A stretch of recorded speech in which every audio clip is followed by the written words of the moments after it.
नमस्कार। आज हम लेकर आए हैं मिथिला चित्रकला के 15 दिनों के बेसिक ट्यूटोरियल का पार्ट 1। कुछ तकनीकी बारीकियों को जानने के बाद इस चित्र शैली को बहुत ही आसानी से बनाया जा सकता है। तो आइए प्रारंभ करते हैं। मिथिला चित्रकला पूर्ण रूपेण ज्योमेट्रिकल शेप्स पर आधारित होते हैं। परंपरागत शिक्षा प्रणाली में विद्याभ्यास का प्रारंभ गणेश जी के अंकुश से किया जाता था। तो आइए हम भी इसी प्रकार शुभारंभ करते हैं। आप देख पा रहे हैं कि अंकुश बनाने में बहुत ही घुमाव का प्रयोग किया गया है। इन घुमावों के अभ्यास करने से हमारे उंगलियों की लचक बढ़ती है और हम अच्छे से अच्छे चित्र बना सकते हैं। जितना ही ज़्यादा हम अंकुश का अभ्यास करेंगे उतना ही अच्छा सुंदर चित्र हम बना सकते हैं। अंकुश के बाद ज्योमेट्रिकल शेप्स की बारी आती है, जिसके अंतर्गत हम वृत्त, अर्धवृत्त और लकीर का अभ्यास करेंगे।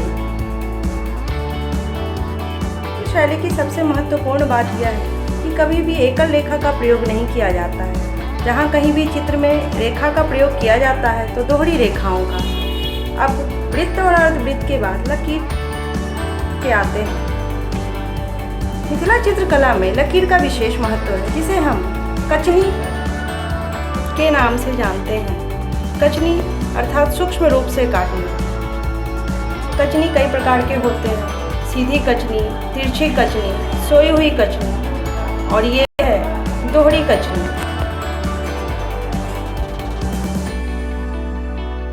यह भी कचनी का ही एक प्रकार है जो जिग-जैग लाइनों से बनाया जाता है। देखने में यह लहरों की तरह दिखता है, इसलिए इसे हम लहरिया कचनी के नाम से भी जानते हैं।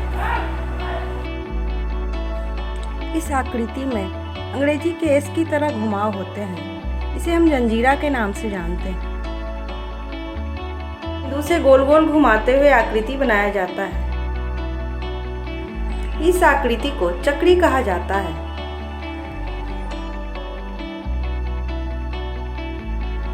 ज्यादा से ज्यादा इनका अभ्यास करें।